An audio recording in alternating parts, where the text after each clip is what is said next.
tem a impressão que cada dia vale muito a pena e você não pode descansar. Então, as mães mergulham num processo de estudo, uma imersão, e você busca resposta. Você quer conhecia resposta. síndrome de Rett? Não, imagina, jamais. Não sabia o que era. Até porque a gente não ouve falar. Existem no Brasil mais de 120 doenças raras já identificadas, fora aquelas que não têm nome ainda. E ela é uma doença rara, né? Ela é raríssima. Ela é raríssima. Ela é raríssima. Com quanto tempo você falou assim, não, falaram para você? E qual foi os médicos que falaram? Ah, não, meu filho está com teu filho tem síndrome de Rett. Não, eles não falam. Não falam por quê? Porque a neurociência ela é extremamente complexa. Para se fechar um diagnóstico, e como a gente rodou mais de 8 neuropediatras no Brasil... 8? Mais de 8. 8 é o que eu lembro, né? No Brasil? No Brasil. Nós cada um mais de ponta a ponta do que o outro? Cada um mais indicado que o outro. Mas pra gente não serviu. Por que eu digo isso, né? Porque como é neuro... E à medida que a gente tampava um foco aqui, ele já tampava outra coisa. Então, assim, o nível de saúde dele é extremamente complexo. Então, ficaríamos horas falando. Então, só para resumo. Ele tem 9 anos, já teve 9 pneumonias, uma internação, já foi para o hospital internado em cada ciclo 14 dias por mais de 50 vezes, em 9 anos. Então, assim, é extremamente complexo. Então, à medida que o médico fechava um diagnóstico aqui, destampava outra coisa ali. Aí dizia, não é isso. Aí fazia o exame genético. Então, a gente fez mais de 7 exames genéticos específicos, de gene específico, para a gente conseguir chegar. Porque é muito complexo, sabe? E hoje só fecha diagnóstico com exame genético. Então, como não é uma condição disponível e acessível a todos, você precisa esperar. E só em 2021 que os planos de saúde passaram a ser obrigados a custear um exame como esse. Que até então, até a pandemia, custava R$18 mil o exoma. Hoje está mais em conta, mas um exame. Aqui em Cacoal não faz? Não faz em Rondônia. Quando você fez esse exame do seu filho, foi feito em qual estado? É feito em São Paulo. Em São Paulo. Aí agora sim, né? Por último, que a gente continua fazendo exames genéticos, né? Existe um laboratório que manda uma caixinha pelo correio, chega na sua casa, você pega um cotonete, pega um pouquinho de saliva, tem um procedimento, claro, de higiene, guarda o cotonete e manda. Pronto, é o exame genético. Aí faz do pai, da mãe e da criança, né? E aí a gente tem resultados em geralmente 90 dias. Mas o primeiro exame genético que ele fez, como foi em 2014, demorou 1 ano para sair o resultado. 1 ano? 1 ano, que é o sequenciamento genético. Então, existe agora, uma demanda... Em quanto tempo você atualiza os exames? Frequentemente. Por exemplo, essa semana nós já fizemos uma bateria de exames extremamente complexa e já temos um monte para sair do estado, porque não faz, que a gente precisa continuar fazendo. Então, isso depende das respostas. Agora, ele vive uma transição de uma encefalopatia, que também é muito comum nessa condição genética, e a gente precisa buscar o tempo todo exames para saber o que está acontecendo, porque não tem como perceber. Né? Então, como existem as encefalopatias, então existem extremas crises convulsivas. E às vezes silenciosa, não extravasa no corpinho. Mas você Ana, vê o olhinho... Não tem clínica, não tem médicos. Como que vocês chegam a ver a necessidade de fazer uma bateria de exame? Os neuros, você tem algum médico que te ajuda? Neuro. Os neuros conseguem te orientar nessa situação? Vamos fazer esses exames, preciso desses exames. São os neuros que solicitam. Então, existe um neuro hoje no estado que acompanha, e à medida dos relatos, aí ele pede vídeo. Aí nós fazemos pequenos vídeos e mandamos. Aí ele fala, ok, isso pode ser isso, e aí são hipóteses diagnósticas. Aí ele fala, vai precisar de tal e tal e tal exame. Aí ele solicita, e alguns não tem no estado. E ele já diz, não tem em Rondônia, você precisa sair.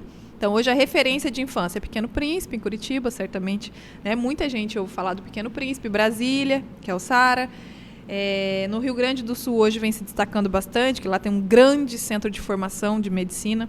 Então, Belo Horizonte também vem se tornando uma referência.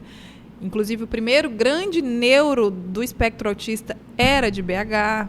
Então, isso vem gerando referências de onde você deve levar. E também no Sudeste, em São Paulo, estão abrindo o maior hospital da América Latina de doenças raras. Então, eu acredito que daqui a pouco a gente vai se concentrar ali, porque os meninos serão adultos, né? Porque a gente não tem. Então, em Cacoal, hoje a gente tem, na rede pública, alguns profissionais no hospital regional, especialistas em doenças raras, que chegaram há pouco. O maior número de neuropediatras do estado se concentra na capital. Então a gente precisa estar no Eu trânsito. ia te perguntar agora. Tem referência no estado que vocês podem ficar um pouco mais tranquila, que a pessoa é mais focada na síndrome de Rett? Não, específico não. Porque os neuros, eles atendem todas as crianças, né? Eles não lidam com a condição genética, eles lidam com a pessoa. Então a gente chega lá e fala o que está acontecendo e eles vão fazendo as intervenções medicamentosas, terapêuticas, vão nos orientando o que fazer, como fazer, de que maneira tornar isso mais leve, porque tem coisa que não tem solução. Então ele vive agora uma condição de encefalopatia gravíssima. E ele já ajustou o remédio ao limite, falou, ó, não tem mais o que fazer. Caramba. Aí a gente diz como pai e mãe, e agora? A gente já deu o remédio que tinha que dar. Tem uma saída, né? Pai e mãe tem uma saída. Aí a gente joga pro universo e fala, vai dar certo. Mas ele tá tendo crise todo dia. E não tem o que fazer. Como que é a rotina? Ana, conta pra gente. Claro, se você puder. Uhum. Como que é a rotina? Como que é o nome dele? É Miguel. Miguel, beijo pra você, tá, meu querido? Como que é a rotina do acordar até o deitar dessa família, os cuidados com ele? Qual que é a rotina dele? Como de uma pessoa, de uma criança com síndrome de Rett? Uhum. Não, a rotina é extremamente agradável, organizada e rigorosamente controlada. A diferença de uma mãe com pressão com deficiência e uma condição rara de vida e uma mãe atípica uma mãe típica é porque é hora de escola, acorda e sai todo mundo correndo, aquela confusão. Não. Na família atípica, lá em casa, a rotina começa com muito carinho, a gente acorda junto, aquelas brincadeirinhas de mãe e de filho, ok. Remédio. Primeiro remédio, passa 20 minutos, mais um remédio. Passa mais 20 minutos, tem que comer. Aí para dar outro remédio. Mais 20 minutos, outro remédio. E isso é a manhã inteira. Antes de ir para a escola. Antes de ir para a escola. Então a gente tem que chegar às 7h30, não dá. A gente só chega na escola às 8h. E que hora vocês acordam? Ah, não. Uma mãe atípica, essa é uma pergunta 4h30 da manhã, né? A gente acorda muito cedo.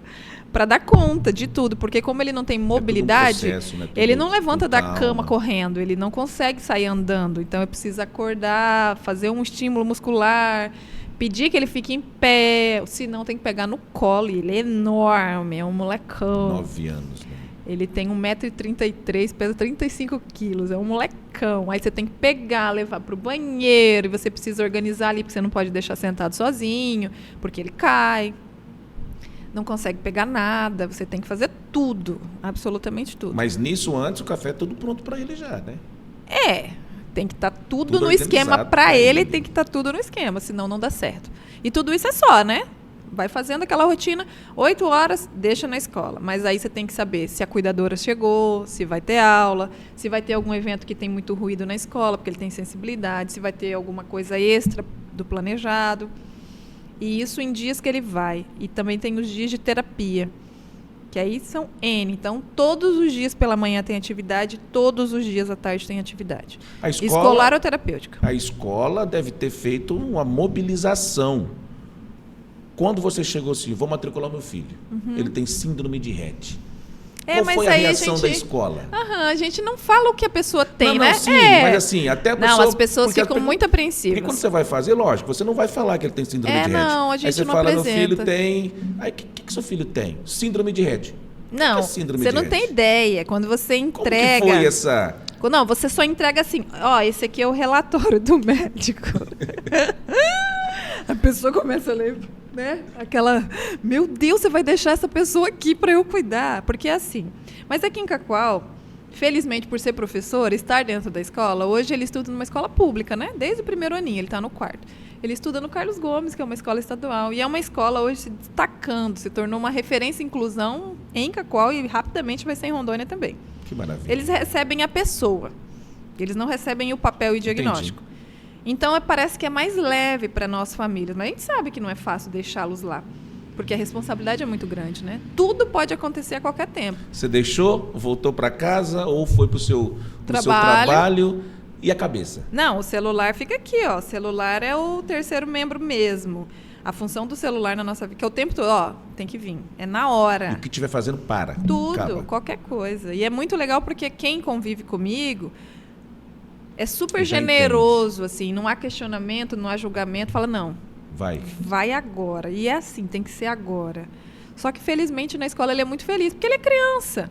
Ele adora ficar na escola, ele adora que as meninas tratam ele como um bebezão e levam lanche para ele. Olha. Então ele lancha o dele e o da amiga. Então esse clima harmônico social de troca mesmo, porque é a função da escola nessa condição, é maravilhosa. Na escola ele pouco passa mal, só quando tem coisas eventuais. Ele ama a escola. Então, se depender dele, todos os dias é a escola.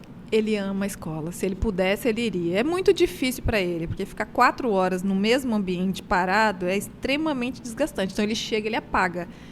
Ele dorme por horas porque é exaustivo. Muito Aí ruído, é o muito tempo estímulo. que vocês têm um pouquinho para dar uma relaxadinha. Não, é o tempo de pensar na rotina da tarde. Porque todo dia tem terapia à tarde. Então, a rotina de uma pessoa com uma condição rara de vida é no relógio. Então, tem hora para tudo, todos os dias. Para acordar, para comer, até para ir ao banheiro tem hora. Quantas vezes vai ao banheiro, quanto de remédio, quanto de líquido, quanto de suco, quanto de alimento, tudo é controlado. Absolutamente tudo. Quais são os profissionais que cuidam do dia a dia dele? Hoje são menos, né? Hoje a gente reduziu por já ter experiência de que quantidade não é qualidade. Então, hoje ele tem na equipe 2 fisioterapeutas, que é a hidroterapia, e o PediaSuite, que é um protocolo específico de estimulação neuromotora. Ele tem uma psicomotricista, psicopedagoga, as professoras na escola. E deixa eu ver quem mais que